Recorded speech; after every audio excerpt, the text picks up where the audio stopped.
సాయిరామ్ సమర్థ సద్గురు సాయినాథ్ మహారాజ్ కీ జై. మన సాయి బిడ్డలందరికీ నమస్కారం ఫ్రెండ్స్. ఎలా ఉన్నారండి? ఏం చేస్తున్నారు? అందరూ బాగున్నారు కదా? మన సాయినాథుని దయ వలన మీరందరూ కూడా ఎక్కడ ఉన్నా ఏం చేస్తూ ఉన్నా కూడా సంతోషంగా క్షేమంగా ఆరోగ్యంగా ఉండాలని సాయినాథుని యొక్క ఆశీస్సులు మీపై ఎప్పుడు ఉండాలని సాయినాథుని మనస్ఫూర్తిగా వేడుకుంటూ ఈరోజు వీడియో అనేది మొదలు పెడుతున్నాను. ఈరోజు వీడియోలో సాయినాథుడు ఏమి సందేశం పంపించారు అంటే గనక, బిడ్డ, నువ్వు అడిగినది నెరవేరడం లేదని చాలా దిగులుగా ఉన్నావు కదూ. ఇదిగోనమ్మా, ఇప్పుడే ఈ క్షణమే నా నుదుటిని తాకు, అన్ని నిజాలు కూడా నీకు పూర్తిగా తెలియపరుస్తాను అని అంటూ ఉన్నారు. మరి సాయినాథుడు చెప్పేటటువంటి సందేశంలో పరమార్థం ఏమిటో తెలుసుకుందామండి. అంతకంటే ముందు మన ఛానల్ కొత్తగా ఎవరైతే చూస్తూ ఉన్నారో సబ్స్క్రైబ్ చేసుకోండి, వీడియోకి చిన్న లైక్ అయితే ఇచ్చి సపోర్ట్ చేయండి. ఇక సాయినాథుని సందేశం తెలుసుకునే మంది చాలామందికి ఎన్నో సమస్యలు ఇబ్బందులు ఎదురవుతూ ఉన్నాయి. వాళ్ళందరూ కూడా కామెంట్ సెక్షన్లో షేర్ చేస్తూ ఉన్నారు. షేర్ చేస్తే నేను బాబావారి గుడికి వెళ్ళినప్పుడు వాళ్ళ పేర్లను అర్చన అయితే తప్పకుండా ప్రేయర్స్ అయితే పెడుతూనే ఉన్నానండి. పూజలు అర్చన చేయిస్తూనే ఉన్నాను. అయితే చాలా మందికి మాకు చాలా మంచి జరుగుతూ ఉందాక, మాకు 100కి 1000% మాకు మంచి జరుగుతుంది అని చెప్పి ఎంతోమంది వాళ్ళ హ్యాపీనెస్ నాతో షేర్ చేసుకుంటున్నారు. అంత మాత్రమే కాదండి, కామెంట్లో నా కోరిక నెరవేరింది అని చెప్పిన వాళ్ళు కూడా చాలామంది ఉన్నారు. ఇంకా కూడా కామెంట్ సెక్షన్లో ఎవరైతే వారి కోరికల గురించి వాళ్ళు మెసేజ్ అయితే చేస్తూ ఉన్నారు, వాళ్ళందరి కోరికలు కూడా బాబావారు తీర్చేయాలని మనస్ఫూర్తిగా సాయినాథుని వేడుకుంటూ ఈరోజు సాయినాథుని సందేశం తెలుసుకుందాం. బిడ్డ, నువ్వు అడిగినది నెరవేరడం లేదని చాలా దిగులుగా ఉన్నావు కదూ. ఇదిగోనమ్మా, ఇప్పుడే ఈ క్షణమే నీ సాయినాథుని నుదుటిని ఒక్కసారి తాకి నిజమేమిటో నువ్వే తెలుసుకో తల్లి. నువ్వు బాబా సందేశాన్ని మనం ప్రతిరోజు కూడా ఒక్కొక్క విధంగా, అంటే ఒక్కొక్కరికి ఒక్కొక్క సమస్య ఉంటుంది కదండి. మన సమస్యలు కానీ కోరికలు కానీ అలా నెరవేరినప్పుడు ఏదో ఒక సందేశం ద్వారా మనకు ఒక చిన్న లైన్ అయినా సరే మనకు అర్థమయ్యే విధంగా, మనకు తగిన విధంగా మంచి సమాధానాన్ని అయితే ఇస్తారు అని చెప్పేసి ఎవరికైతే నమ్ముతారో అటువంటి భక్తులందరికీ కూడానండి ఒక మంచి సమాధానంగా ఉంటుంది సాయినాథుని సందేశం. ప్రతిరోజు కూడా మనకు ధైర్యాన్ని అందించటానికి ఏదో ఒక విధంగా సాయినాథుడు మనకు మంచి మంచి సందేశాల రూపంలో ప్రతిరోజు కూడా మనతో మాట్లాడుతూ ఉన్నారు అనేటటువంటి భావన మనలో దృఢపరుస్తూ ఉంటారు. అదేవిధంగా చెప్పినటువంటి ఈ సందేశంలో ఉన్నటువంటి పరమార్థం కూడా ఈరోజు మనం తప్పకుండా వింటే కనుక చాలా సంతోషిస్తారు. అసలు నిజాలు ఏంటి అన్నది మనకు అర్థమవుతుందండి. నిజంగా సాయినాథుడు అంటే ఈరోజు మనకు సాయినాథుడు చాలా అంటే చాలా మంచి సందేశాన్ని మన అందరి కోసం కూడా తీసుకువచ్చారనే చెప్పుకోవాలి. సాయినాథుడు ఏం చెప్పబోతూ ఉన్నారు, అసలు ఎలాంటి సందేశాన్ని మనకు ఈరోజు ఇవ్వబోతూ ఉన్నారు. నిజంగా మన జీవితంలో కొన్ని సంఘటనలు, ఇలాంటి సంఘటనల వల్ల కొన్ని అంటే మన మనసు బాధగా ఉన్నప్పుడు కానీ, మన కోరికలు తీరడం లేదని చెప్పి బాధగా ఉన్నప్పుడు సాయినాథుడు ఇక నీ జీవితంలో ఉన్నటువంటి కష్టాలు, ఎన్నో రోజులుగా నువ్వు కోరుకుంటున్నటువంటి ప్రతి కోరికలు కూడా తీరకపోవడానికి కారణం ఏదైతే ఉందో అది కూడా ఈరోజు నేను ఈ సందేశంలో చెప్పబోతూ ఉన్నానమ్మా.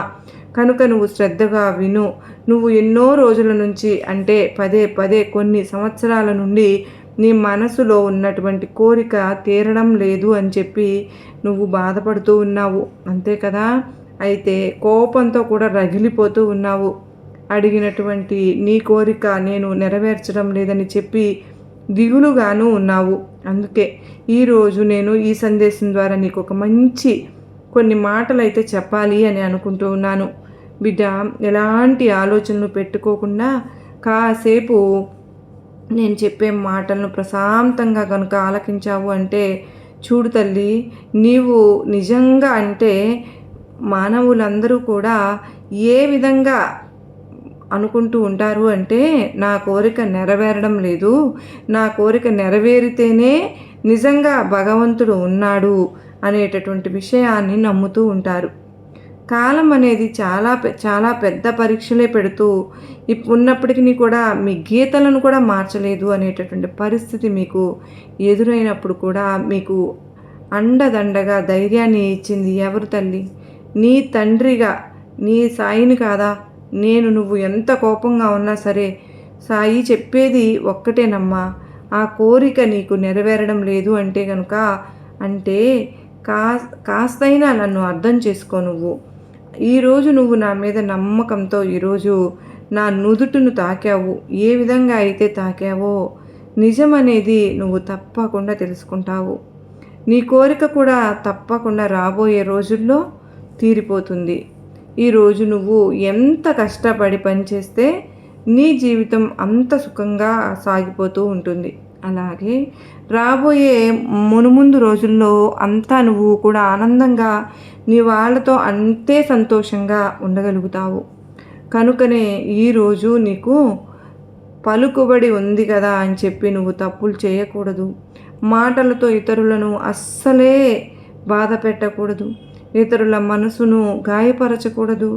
గుర్తుంచుకో, అసలు ఎప్పుడైనా సరే కానీ అంటే కర్మ సిద్ధాంతము అనేది ఒకటి ఉంటుంది.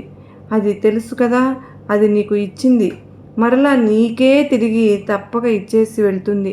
కనుకనేనమ్మా ఈ విషయాలలో జాగ్రత్తగా ఉండు. అర్థం చేసుకుంటావు అనుకుంటున్నాను నేను. మరి జీవితంలో నీకు ఏది ఎప్పుడు చివరిదో చెప్పలేవు. ఏ ఆట చివరిదో ఇక ఏ మాట చివరిదో కూడా చెప్పగలవా? లేదు కదా, చెప్పలేవు. అందుకేనమ్మా వీలైనంత వరకు ఇతరులను మంచిగా పలకరిస్తూ ఉండు. వీలైనంతగా అందరినీ కూడా కలుస్తూ ఉండు. అంతేకాని చివరి జ్ఞాపకాలే కదా మరి నీకు ఎప్పుడు కూడా అంటే చివరి జ్ఞాపకాలు అనేవి ఎప్పుడు నీకు గుర్తుండిపోతాయి. అలాగా జరిగిన దానిని నువ్వు తప్పకుండా ఒప్పుకుని తీరాలి. ఇక ఉన్న దాని పట్ల నీకు శ్రద్ధ ఉండాలి, విశ్వాసాన్ని ఉంచుకోవాలి. అలాగే జరగబోయేదాన్ని నువ్వు ఆనందంగా ఆహ్వానించాలి కూడా.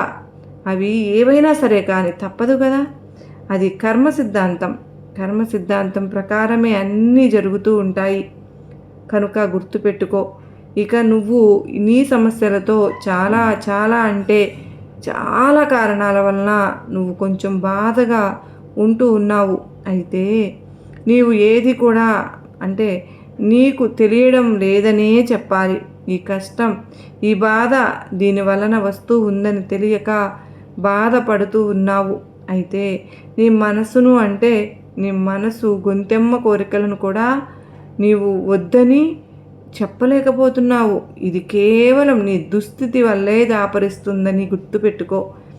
ఏ కోరిక అయితే ఎన్నో రోజులుగా నువ్వు కోరిక నెరవేరడం లేదని చెప్పి మదన పడిపోతూ ఉన్నావో ఆ కోరిక కారణంగానే ఈరోజు నువ్వు ఇదిగో ఈ కష్టాన్ని ఈ విధంగా అనుభవిస్తూ ఉన్నావని నువ్వు తప్పకుండా గుర్తుంచుకోవాలి. చూడు, ఆలోచించు, ఒక్కసారి నీకే అర్థమవుతుంది.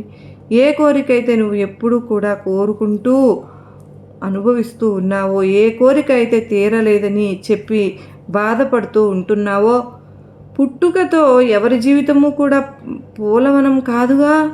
అలాగే ఏ ఒక్కరి జీవితం కూడా అలా ఉండదని నువ్వు తెలుసుకో. ప్రతి ఒక్కరి జీవితాలు కూడా అంటే పడి లేచే కెరటాల్లాంటివే అలాగే ఉంటాయని గుర్తుపెట్టుకో. నువ్వు ఒక్కదానివే కాదు, ఈ భూమి మీద సమస్యలు, కష్టాలు, బాధలు ఇవన్నీ కూడా ఉన్నాయి. లేకుండా ఎవరైనా ఉన్నారా? ఎవ్వరూ లేరు, అందరికీ ఉన్నాయి. అయితే రేపటి రోజున సంతోషం అన్నది వస్తుంది అనే ఒకే ఒక్క ఆశతో అందరూ కూడా నవ్వుతూ జీవిస్తూ ఉంటారు. ఇది నువ్వు తప్పకుండా అలవాటు చేసుకోవాలి. మరి ఇదే జీవితం యొక్క రహస్యం. ఆస్తులు సంపాదించలేదు కదా అని కన్నవారి మీద కోరికలు తీర్చలేదని ఆ భగవంతుని మీద ద్వేషం పెంచుకోనే కూడదు.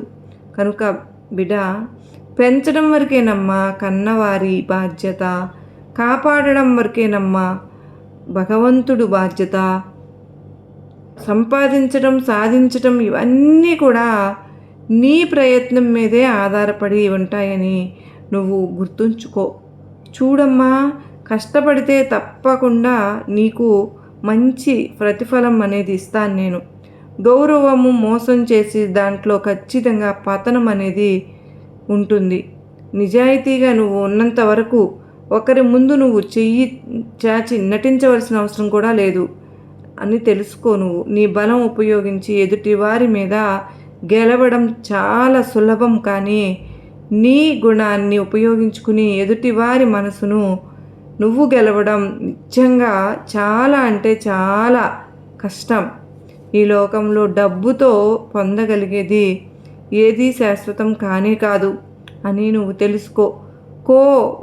కానీ కేవలం మనసుతో పంచేటటువంటిది ఏదైనా సరే, కానీ స్నేహం, ప్రేమ, ఆప్యాయతలు ఇవి కదా ఎప్పుడూ కూడా శాశ్వతంగా గుర్తు ఉంటాయి. కనుకనే ఈ విషయాన్ని ఎందుకు తెలుసుకోలేకపోతున్నావు? స్నేహపూర్వకమైనటువంటి అంటే నీ చుట్టూ చాలామంది ఉన్నారు, వారందరినీ కూడా నువ్వు నీ ఆత్మీయులుగా భావించి వదులుకోకుండా జాగ్రత్తగా వారందరినీ కాపాడుకో. అలాంటి వారి ప్రేమ నీకు ఎంతో గౌరవ మర్యాదలను తెచ్చిపెడుతుంది అని తెలుసుకో. ఈరోజు నువ్వు నా మీద అంటే నమ్మకంతో నా నుదుటిని తాకావు. అసలు ఇప్పుడు నువ్వు నా నుదుటిని ఎందుకు తాకావు చెప్పు తల్లి? అంటే ఎందుకు చెప్పనా? నీ బాబా నీకు ఏం చెప్పినా కానీ వెంటనే నువ్వు కోరుకున్నటువంటి ప్రతి ఒక్క కోరిక కూడా తీరుస్తాను అనేటటువంటి నమ్మకంతోనే కదా తాకావమ్మా. ఎందుకో తెలుసా? నువ్వు నా బిడ్డవు కనుకనే నీకు ఏదైనా సరే బాబా చెబితే నువ్వు తప్పకుండా ఆ విధంగా నడుచుకుంటావు కనుకనే, అందుకే నీ బాబా ఏం చెప్తే అది నీ జీవితంలో తప్పకుండా జరుగుతుంది అనేటటువంటి నమ్మకంతో నీవు నా నుదుటిని తాకావు. అవునా? కనుకనే తల పొగరుతో తిరిగినటువంటి వాళ్ళను తలదించుకునేలాగా కాలం చేస్తుందమ్మా. కాలం అనేది చాలా శక్తివంతమైనది. అలాగే తల దించుకుని బ్రతికిన వాళ్ళను కూడా ధైర్యంగా, గర్వంగా తలెత్తుకుని బ్రతికేలాగా చేస్తూ ఉంటుంది. నమ్మిన వాళ్లను ఏడిపిస్తుంది, ఏడ్చిన వాళ్ళను నవ్వేలాగా చేస్తుంది. గుర్తుపెట్టుకో, కాలం చేతిలో అందరూ కూడా కీలుబొమ్మలుగా ఉండవలసిందే బిడ్డ. అసలు మరి ఈ రోజుల్లో బంధం అనేది ఎలా ఉందో తెలుసా? తామరాకు మీద నీటి బిందువులాగా ఉంది. కనుకనే జాగ్రత్తగా కాపాడుకో. నువ్వు సంతోషంగా ఉండాలి అంటే దానికి ఒక్కటే దారి. ఒకరి గురించి నువ్వు ఎప్పుడు కూడా ఇతరుల గురించి చెడుగా మాట్లాడకుండా, ఆలోచించకుండా ఉంటే చాలు. అదేనమ్మా నీకు మంచిది. అదే నీకు శ్రీరామ రక్ష. నీ జీవితాన్ని సుఖమయం చేస్తుంది. ఆశపడి బాధపడడం కంటే కూడా సంతోషంగా ఏది కూడా ఆశించకుండా ప్రశాంతంగా ఉంటే దానిని మించినటువంటి ఆనందం అసలు ఏమైనా ఉంటుందా ఈ లోకంలో? ఇంకొకటి ఉంటుందా? లేనే లేదు, ఉండదు కదా. ఈ యొక్క ప్రపంచంలో కోరుకున్నది ఏదైనా సరే కానీ దగ్గరకు రాదు. అనుకున్నది జరగదు. నచ్చింది ఉండదు. ఉన్నది నచ్చదు. ఇదేనమ్మా జీవితం. కనుక ఎంత పవిత్రమైనదో విచిత్రమైనదో కదా ఈ జీవితం. నీకే అర్థమైంది కదూ నీ జీవితంలో ఈ క్షణం ఏది కూడా ఏదైతే నీ ముందు ఉందో, ఏ విధంగా అయితే జీవితం ఇప్పుడు గడుస్తూ ఉందో ఇక ఆ జీవితాన్ని చూసి ఆనందించు. అంతేకాని ఇక లేని దాని గురించి బాధపడవద్దు. ఏ కష్టం ఎందుకు అని చెప్పి బాధపడవద్దు. భగవంతుని పొరపాటును కూడా నిందించవద్దు. భగవంతుడు చేసేది ఏమీ లేదు. ఈ జన్మ నుంచి నువ్వు తెచ్చుకున్నటువంటి కర్మ మరో జన్మలో అనుభవిస్తూ ఉంటావు. ఈ జన్మలో నేను అనుభవిస్తున్నాను అని భ్రమపడవద్దు. చావుకు మించిన అటువంటి భయం ఏదీ లేదు.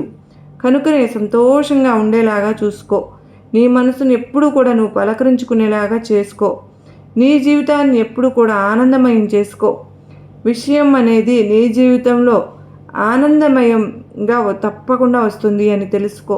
నువ్వు సాధించాలి అనుకోవాలి. నువ్వు ధైర్యంగా ముందుకు అడుగు వేయాలి నీ గమ్యాన్ని. కనుక నువ్వు తప్పకుండా చేరుకుంటావు. అంతకంటే ఇంకేముంటుంది చెప్పు ఈ లోకంలో? వచ్చేవి పోయేవి మూడే మూడమ్మా: పేదరికము, వ్యాధి, డబ్బు. ఇవి వచ్చినా సరే కానీ వదిలిపోనివి అయితే అవి ఏంటో తెలుసా? కీర్తి, జ్ఞానం, విద్య. ఇవైతే మరలా తిరిగి సాధించుకోగలుగుతావు. కనుక వీటిని పొందడానికి ఎప్పుడు కూడా నువ్వు తహతహలాడుతూ ఉంటే గనక, వీటి గురించి నువ్వు ఆలోచిస్తూ ఉంటున్నావు. అప్పుడు నీ యొక్క జీవితం ఆ దిశగా వెళ్తుంది. మరి ఈరోజు సాయినాథుడు మనకు అందించినటువంటి సందేశం చాలా అంటే చాలా అత్యద్భుతంగా ఉంది కదా ఫ్రెండ్స్. మంచి మాటలతో కూడినటువంటి సందేశాన్ని అందించారు. ఈ సందేశం మీ అందరికీ కూడా నచ్చినట్లయితే తప్పకుండా మరికొంతమందికి షేర్ చేయండి. మరో చక్కని సాయినాథుని సందేశంతో మరలా కలుసుకుందామండి. అంతవరకు నమస్కారం. ఓం సాయిరామ్. సర్వే జనా సుఖినో భవంతు. లోకా సమస్త సుఖినో భవంతు.